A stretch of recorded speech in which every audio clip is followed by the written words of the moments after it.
Hello everyone, welcome to Uttam's academy turning point coaching centre Kadapa. ఎలా ఉన్నారు? మరి ఇక వీడియోలో మనం ఐబీపీఎస్ ఆర్ఆర్బీ క్లరికల్ కానీ పీఓ కానీ ఏ స్టేట్ అప్లై చేసుకుంటే బెటర్. ఎందుకంటే చాలామంది మన రెండు తెలుగు రాష్ట్రాల వాళ్ళు పక్క రాష్ట్రాలు కూడా వెళ్ళి ఎగ్జామ్స్ అప్లై చేస్తూ ఉంటారు, అక్కడ జాబ్ చేస్తూ ఉన్నారు. ఈవెన్ కర్ణాటక, తమిళనాడు, మహారాష్ట్రలో అయితే మాత్రం చాలామంది మన తెలుగు వాళ్ళు అక్కడ జాబ్ చేస్తున్నారు. మరి ఇప్పుడు ఈ యొక్క దాదాపుగా 11,000 వేకెన్సీస్ నేపథ్యంలో మనం ఏ స్టేట్ అప్లై చేసుకుంటే మనకు బెటర్గా ఉంటుంది. మరి లాంగ్వేజ్ అయినా ప్రాబ్లం వస్తుందా, ఇంటర్వ్యూ ఏ లాంగ్వేజ్లో ఉంటుంది, ఇవన్నీ కూడా ఇక్కడ మనతో డిస్కస్ చేయబోతున్నాం. మరి వచ్చినట్లయితే ఇక్కడ మనకందరికీ తెలుసు IBPS institute of banking personal selection నుంచి రీజనల్ రూరల్ బ్యాంక్ సంబంధించి క్లర్క్ ఉద్యోగాలు మరియు పీఓ ఉద్యోగాలకు నోటిఫికేషన్ రిలీజ్ కావడం జరిగింది. సో పీఓతో పాటుగా మనకు స్కేల్ 2, స్కేల్ 3 కూడా రావడం జరిగింది.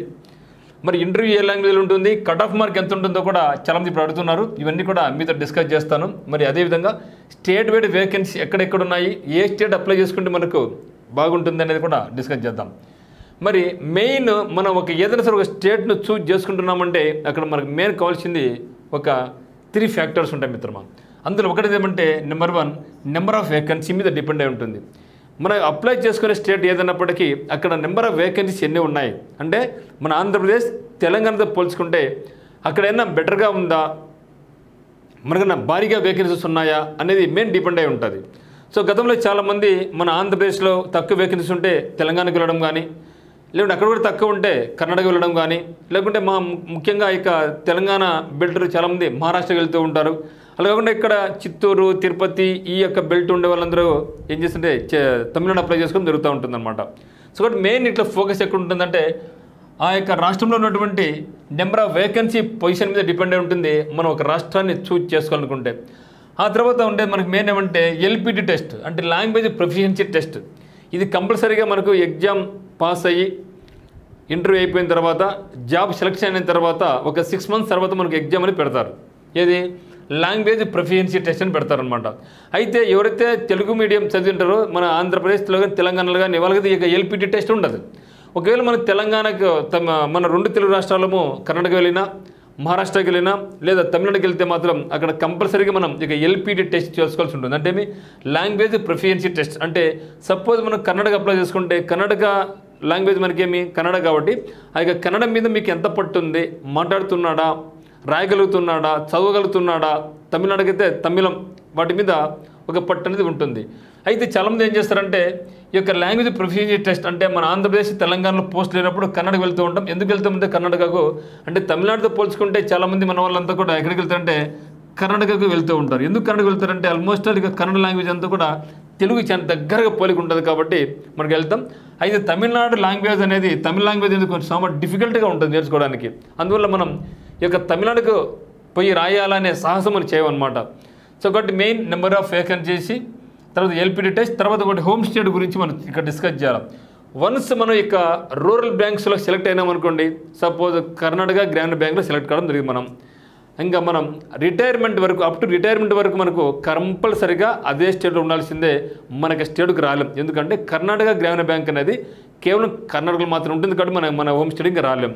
అదే మాదిరిగా తమిళనాడు గ్రామీణ బ్యాంక్ కూడా అంతే. అక్కడ సెలెక్ట్ అయ్యామనుకోండి ఇంకా తమిళనాడులోనే ఉండాలి, మనం ఇక్కడికి రాలేం. అందువల్ల అది కూడా మీరు చూజ్ చేసుకోవాలి. అంటే వన్స్ ఇక రూరల్ బ్యాంక్స్లో మనం వేరే స్టేట్లో అప్లై చేసుకుంటే ఇంకా మన స్టేట్కు ఆల్మోస్ట్ ఒక 100% మనకు మన హోమ్ స్టేట్కి మనం ఇంకా రాలేం అదే బ్యాంకులో ఉంటే.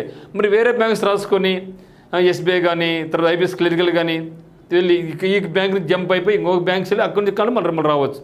కానీ ఇదే బ్యాంక్స్ రూరల్ బ్యాంక్స్ అయితే మాత్రం మన హోమ్ స్టేట్కి అయితే మనం నేను రాలేం. ఇక 3 ఫ్యాక్టర్స్ మీద డిసైడ్ అయిపోయి మీరు అప్లై చేసుకుని ట్రై చేయండి. అంటే ఒక స్టేట్ అప్లై చేస్తున్నామంటే మనం 3 మీద డిపెండ్ అయ్యి కావాలి. అసలు మనం ఇంకా రాలేం, మన స్టేట్కి ఇంకా రాలేము. ఎలిజిబిలిటీ టెస్ట్ సిద్ధంగా ఉండాలి. మరి నెంబర్ ఆఫ్ వేకెన్సీ మీద డిపెండ్ అయి ఉంటుందని మీరు గమనించండి. అయితే ఇక్కడ మీరు చూసినట్టయితే టాప్ 5 స్టేట్స్ వేకెన్సీ పరంగా టాప్ 5 స్టేట్స్ మనకి ఈసారి ఏమున్నాయంటే చూస్తే ఇక్కడ సో క్లరికల్ వైజ్ చూస్తే క్లరికల్ పొజిషన్ చూస్తే టాప్ మనకు మధ్యప్రదేశ్ ఉంది, 657 వేకెన్సీస్ ఉన్నాయి. జనరల్గా మన రెండు తెలుగు రాష్ట్రాలను కూడా మధ్యప్రదేశ్కి వెళ్ళాం. తర్వాత యూపీ 538 వేకెన్సీస్. సో మనతో పోల్చుకుంటే 538 వేకెన్సీ అయినప్పటికీ అది చాలా పెద్ద రాష్ట్రం. చాలామంది నిరుద్యోగులు ఉంటారు, చాలామంది పోటీ పడుతుంటారు. సో డెఫినెట్గా ఇక్కడ కాంపిటీషన్ మీకు ఎక్కువ ఉంటుంది. తర్వాత రాజస్థాన్ 450 వేకెన్సీస్ ఉన్నాయి. తెలంగాణ స్టేట్ 420. అంటే వీటితో పోల్చుకున్నాం అనుకోండి యూపీతో పోల్చుకున్నట్టుకోండి యూపీ అంతా 538, ఇది దాదాపు ఇక్కడ మనకు 80 ఎంపీ సీట్స్ ఉన్నాయి. అదే మన తెలంగాణ స్టేట్ అయితే మనకు ఓన్లీ ఉండేది మనకు కేవలం 17 ఎంపీ సీట్స్ మాత్రమే ఉన్నాయి మనకు ఉన్నాయి. అంటే డెఫినెట్గా పాపులేషన్ పరంగా అయితేనేమి అక్కడ నిరుద్యోగుల పరంగా అయితేనేమి యూపీ చాలా హై రేంజ్లో ఉంటుంది కాబట్టి దానికి మనం పోటీ పడలేం. దానికి ద సేఫెస్ట్ జోన్ మనకి ఏమంటే ఇక్కడ టోటల్ తెలంగాణ స్టేట్ ఏంటంటే మనకు 420 వేకెన్సీస్ ఉన్నాయి. ఆ తర్వాత తమిళనాడు స్టేట్ కూడా మనకి ఎంత ఉందంటే 377 ఉంది. మరి ఆంధ్రప్రదేశ్ ఎంత ఉందంటే 274 వేకెన్సీ ఉన్నాయి. అంటే మనకు కూడా ఒక రెస్పెక్టబుల్ ఫోర్గానే వేకెన్సీస్ ఉన్నాయి. ఒకవేళ ఆంధ్రప్రదేశ్లో నాకు వేకెన్సీ తక్కువ అనుకుంటే మరి ఎక్కడికి వెళ్ళిపోవచ్చు, తెలంగాణ స్టేట్కి వెళ్ళిపోవచ్చు. ఇబ్బంది పడిన అవసరం ఏం లేదు. ఎందుకంటే మిగతా రాష్ట్రాలతో పోల్చుకున్నా కూడా ఇక్కడ వేకెన్సీస్ ఎక్కువ ఉన్నాయి. లాంగ్వేజ్ ప్రొఫిషియన్సీ టెస్ట్ ఉండదు. ఇక్కడ తెలుగు వాళ్ళమే కాబట్టి హోమ్ స్టేట్లో కానీ మీరు ఫీల్ కావచ్చు. ఈ యొక్క ఫ్యాక్టర్స్ అనే దృష్ట్యా మీరు క్లరికల్ ఉద్యోగం అయితే మాత్రం ద బెస్ట్ తెలంగాణ స్టేట్ చూస్ చేసుకోవచ్చు. ఎందుకంటే వేకెన్సీ ఇక్కడ చూడండి తమిళనాడు 377 ఉన్నాయి. దాంతో పోల్చుకున్నప్పుడు ఇది కూడా మంచి రెస్పెక్టబుల్ వేకెన్సీస్ మనకు. ఓకే, మనందరూ కోరుకునే మనకి ఏమంటే కర్ణాటక స్టేట్, అసలు కర్ణాటక. సో కర్ణాటక కూడా ఈసారి ఎన్ని ఉన్నాయంటే 200 వేకెన్సీస్ ఉన్నాయి. సో కర్ణాటక క్లరికల్ ఎంత 200. అంటే దీన్ని బేస్ చేసుకుంటే మనం మధ్యప్రదేశ్ అప్లై చేయలేము, యూపీకి పోలేము, రాజస్థాన్ పోలేము. సో కంఫర్టబుల్ జోన్గా మనకు తెలంగాణ స్టేట్ ఉంది మరియు ఆంధ్రప్రదేశ్ స్టేట్ కూడా ఉంది. కాబట్టి మీరు డిసైడ్ చేసుకోండి. ఇక్కడ ఎందుకంటే ఇక్కడ క్లరికల్ కూడా మనకి వేకెన్సీ ఉన్నాయి 200 మాత్రం ఉన్నాయి. ఇక్కడ కూడా 200 వేకెన్సీస్ ఉన్నాయి కాబట్టి లేదు. అయితే మన తెలంగాణ ఆంధ్రప్రదేశ్లో మాత్రం కాంపిటీషన్ ఎక్కువ అయితే ఉంటుంది. మరి ఈ యొక్క కాంపిటీషన్ నాకు ఎక్కువ ఉంటుంది, నాకు జాబ్ రాదేమో, ఇంకా నాకు రాదేమో అని అనుకునే వాళ్ళు మాత్రమే కర్ణాటక వెళ్ళిపోవడం తప్పితే లేకుండా అవసరం లేదు. ఇది క్లరికల్ పొజిషన్. మరి పీఓకి వచ్చినట్టయితే పీఓ అయితే మాత్రం మన దేశంలోనే హైయెస్ట్ వేకెన్సీ ఎక్కడున్నాయంటే కర్ణాటకలోనే ఉన్నాయి. 386 వేకెన్సీస్ ఉన్నాయి. 386 వేకెన్సీస్ ఉన్నాయి. తర్వాత సెకండ్ హైయెస్ట్ ఎక్కడుందంటే ఆంధ్రప్రదేశ్ 352 ఉన్నాయి. యూపీ 282. సో మనం పోలీసు రావాల్సిన అవసరం ఎలా. మధ్యప్రదేశ్ 271 ఉంది. వెస్ట్ బెంగాల్ 259 ఉన్నాయి. సో ఏ రంగంగా ఎత్తుకున్నా కూడా మనకు ఈ వేకెన్సీ అవసరమే లేదు. మరి ఇక్కడ పోయి రాయాల్సిన అవసరం లేదు, అక్కడ జాబ్ చేయాల్సిన అవసరం లేదు. ఎందుకంటే హైయెస్ట్ వేకెన్సీస్ మనకు ఉన్నది కర్ణాటక ఉంది, ఆంధ్రప్రదేశ్ కూడా ఉంది. కాబట్టి ఇంకా మీరు డిసైడ్ చేసుకోండి. ఆల్మోస్ట్ ఆల్ ఆంధ్రప్రదేశ్లో కూడా కర్ణాటక ఈక్వల్గా ఉంది. మరి తెలంగాణ కూడా చూడండి, మనకు మన తెలంగాణ స్టేట్ క్లరికల్ అయితే 420 ఉన్నాయి, పీఓ అయితే కూడా 225 ఉన్నాయి. అంటే సో నాకు తెలిసి మాత్రం మనకు బ్యాంక్ క్లరికల్ అయితే మాత్రం మన తెలుగు రాష్ట్రాలు సేఫెస్ట్ జోన్గా ఉన్నాయి. పీఓ అయితే మాత్రం మనకు ఆంధ్రప్రదేశ్ కూడా తక్కువ అయితే ఏం లేదు, 352 ఉంది. ఇక్కడ 225 ఉన్నాయి. కాబట్టి సేఫ్ జోన్, హోమ్ స్టేట్ నేను సేఫ్ జోన్ అనుకుంటున్నా. అయితే మీరు కొత్తగా ప్రిపేర్ అవుతూ ఉండి నేను ఆంధ్రప్రదేశ్లో కానీ తెలంగాణలో కానీ జాబ్ కొట్టలేను అనుకున్నట్లయితే మాత్రం గో ఫర్ తెలంగాణ స్టేట్ నుంచి కర్ణాటక వెళ్ళిపోవచ్చు. ఆంధ్రప్రదేశ్ నుంచి మనకు కర్ణాటక కూడా వెళ్ళిపోవచ్చు. అది తమిళనాడుకి అయితే మాత్రం వద్దు అని నా ఫీల్. ఎందుకంటే ఎల్పిటి టెస్ట్ కొంచెం ఇబ్బందిగా ఉంటుందన్నమాట. అది కాకుండా చాలామంది మనం ఎక్కడ పోయినా కూడా కర్ణాటకలో ప్రతి బ్యాంకులో కూడా దాదాపు 50% వాళ్ళు మన తెలుగు వాళ్ళే ఉంటారు. ఓకేనా. సో అటు కూడా మనకి ఇబ్బంది ఎటువంటిది ఉండదు. సో మనకు సేఫెస్ట్ జోన్ ఏదంటే మనకు Andhra Pradesh and Telangana. Next safest zone ఏది, సేఫెస్ట్ స్టేట్ ఏదంటే కర్ణాటక. సో దీన్ని డిసైడ్ చేసుకొని మీకు ఇంట్రెస్ట్ని బట్టి, మీకు ఒపీనియన్ బట్టి మీరు ఇంట్లో ఒకసారి డిస్కస్ చేసుకొని మీరు కూడా బాగా ఆలోచించుకొని ఫైనల్ డెసిషన్ అయితే మాత్రం మీరే మంచిగా తీసుకోండి అనమాట. ఓకేనా. సో అయితే చాలామంది అనుకుంటుంటారు, సార్ ఇంటర్వ్యూ ఎట్లా పరిస్థితి ఏమి, నేను ఒకవేళ కర్ణాటక అప్లై చేసినా తమిళనాడు అప్లై చేసినా మరి నాకు ఇంటర్వ్యూ పరిస్థితి ఏమి అనుకుంటుంటారు అనమాట. సో మనకు తెలిసిందేమంటే ఇక్కడ ఇంటర్వ్యూ అనేది క్లరికల్ పరంగా అయితే మాత్రం ఇంటర్వ్యూ లేదు. సో క్లరికల్ పరంగా అయితే మనకు ఇంటర్వ్యూ లేదు. సో పీఓ పరంగా అయితే మనకు ఇంటర్వ్యూ ఉంటుంది. అది కాకుండా మనం ఏం చేస్తామంటే పీఓ పరంగా మన స్టేట్లో కూడా మంచి వేకెన్సీ కానీ మనం ఇక్కడ అప్లై చేసుకుంటాం. సో మనకు మన స్టేట్లో హోమ్ స్టేట్లోనే ఇంటర్వ్యూ పెడతారు. సో హ్యాపీగా మనకి మదర్ టంగ్లోనే కూడా మన ఇంటర్వ్యూ కూడా చేసుకోవచ్చు. ఇక్కడ కంపల్సరీగా హిందీలో ఉంటుంది, అట్లే ఉండదు. ఏ స్టేట్లో పీఓ వాళ్ళకి అదే స్టేట్లో ఇంటర్వ్యూ జరుగుతాయి కాబట్టి హ్యాపీగా మనం తెలుగులోనే కూడా ఇంటర్వ్యూ చేసుకోవచ్చు, ఇబ్బంది ఏం లేదు. మరి కట్ ఆఫ్ మార్క్ గురించి చాలామంది అడుగుతూ ఉంటారు మిత్రమా.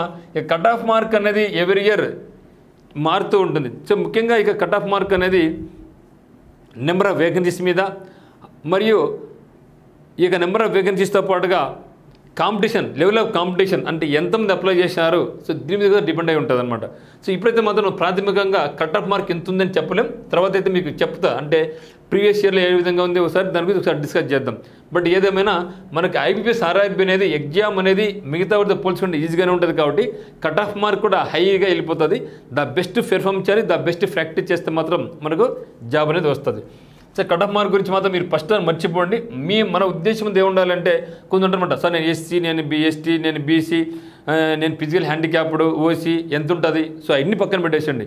ఎవరు ఏమైనా బీసీ అయినా, ఎస్సీ అయినా, ఎస్టీ అయినా, ఫిజికల్లీ ఛాలెంజ్ పీపుల్ అయినా, ఓసీ అయినా, మన ఫస్ట్ టార్గెట్ ఏమంటే ద బెస్ట్ పెర్ఫామ్ చేయాలి, మిగతా వాళ్ళకంటే ద బెస్ట్ పెర్ఫామ్ చేయాలి అనే ఉద్దేశంతోనే మీరు ప్రాక్టీస్ చేస్తే బాగుంటుందని నా ఉద్దేశం అనమాట.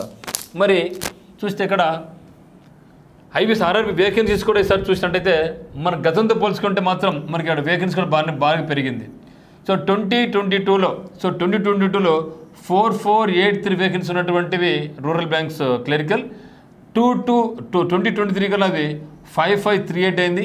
మరి ఇప్పుడు 2024కి అయితే మాత్రం 5709 వేకెన్సీ, అంటే దాదాపు 200 పోస్టులు పెరగడం జరిగింది. అదే పిఓ తీసుకున్నా కూడా 2022లో 2676 ఉండే వేకెన్సీస్ 2023లో 2485 అయింది. ఇప్పుడు మాత్రం భారీగా దాదాపుగా 1000 పోస్టులు, సో 1000 పోస్టులు మనకు 1100 పోస్టుల వరకు మనకు పిఓ పోస్టులు పెరిగినాయి.